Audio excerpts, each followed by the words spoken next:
All right, this is my presentation on gamifying zoo visits. One of the most exciting ways I think to teach students is through informal education in settings such as zoos and stuff. And so my paper was about taking an informal education experience to the next level.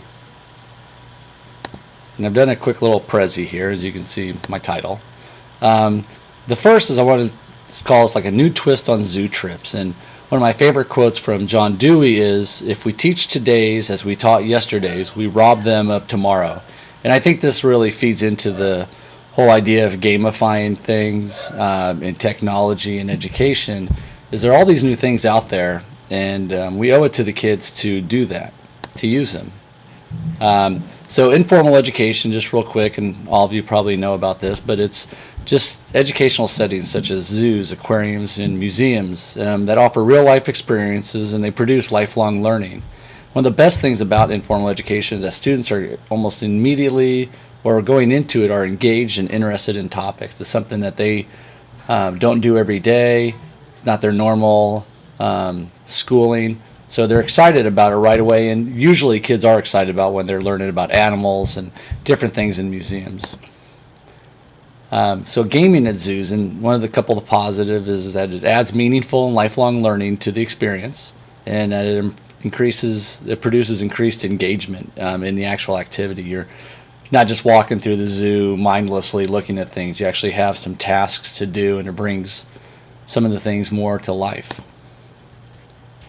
So a couple of examples that are out there already, and I'd invite you, and in my forum I'm going to talk about these two apps more in depth, but are the Taronga Zoo in Australia and the Dallas Zoo. These are two zoos that already have some apps that you can just for free download on your phone. The Australia one, the Taronga Zoos in Australia, allows you to take pictures with your iPhone, uses GPS technology to take you on a tour of the zoo. And back to the picture thing, if you take a picture, it actually gives you like a animal manual that you fill out throughout the time you're there, and it's something you can look at later. The Dallas Zoo also has a pretty good app that gives you a guided tour of the zoo, and you can learn different facts about the animals. This one doesn't necessarily have the interactive stuff where you take a picture and add it to something such as the animal manual. So obviously there's some out there. They're just at the beginning. I've been kind of surprised at how few there actually are examples that you can find, but there are a few, and they're worth taking a look at to see maybe what we can do to make them better.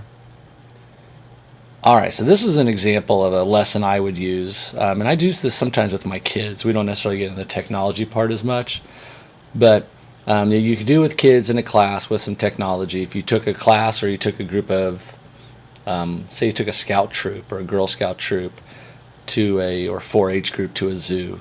So you first would do is make up a zoo quest or scavenger hunt tasks.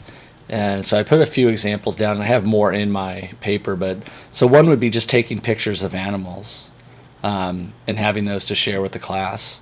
The next thing would be actually finding animals native to certain countries such as America, South America, or Africa, and actually having them find those animals and writing them down and keeping track of what country they're from. The next thing is getting into the social media, maybe with older kids, would be post a picture to Twitter about where you are, what animal you've seen. Take a picture of an animal or yourself and a friend, and then post it. For example, my kids go to Amanda Arnold here in Manhattan. It could say Amanda Arnold Zoo Trip, so people could find that with a hashtag of that. People could find it real easily. Another idea would be to take pictures and then share it into some sort of class blog that the teacher had set up that the kids could do, or just later on that they could do on their own. So these are some badges and rewards that I made up, and each kid would get these badges. So for example, here, if you look, this is an elephant, so I had kind of thought that would be the African experience.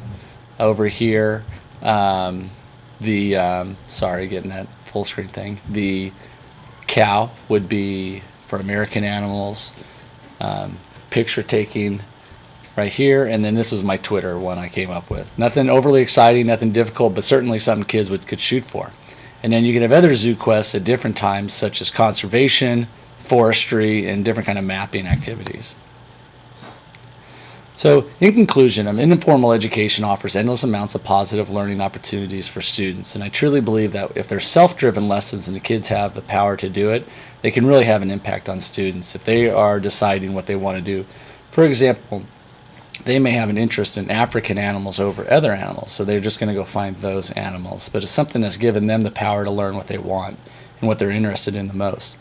And lastly, I would encourage any teacher or parent to try these activities when taking children to the zoo or take them to a museum or aquarium or any other kind of informal education situation. And lastly, that would be it. So thank you very much for watching, and I hope you enjoyed it.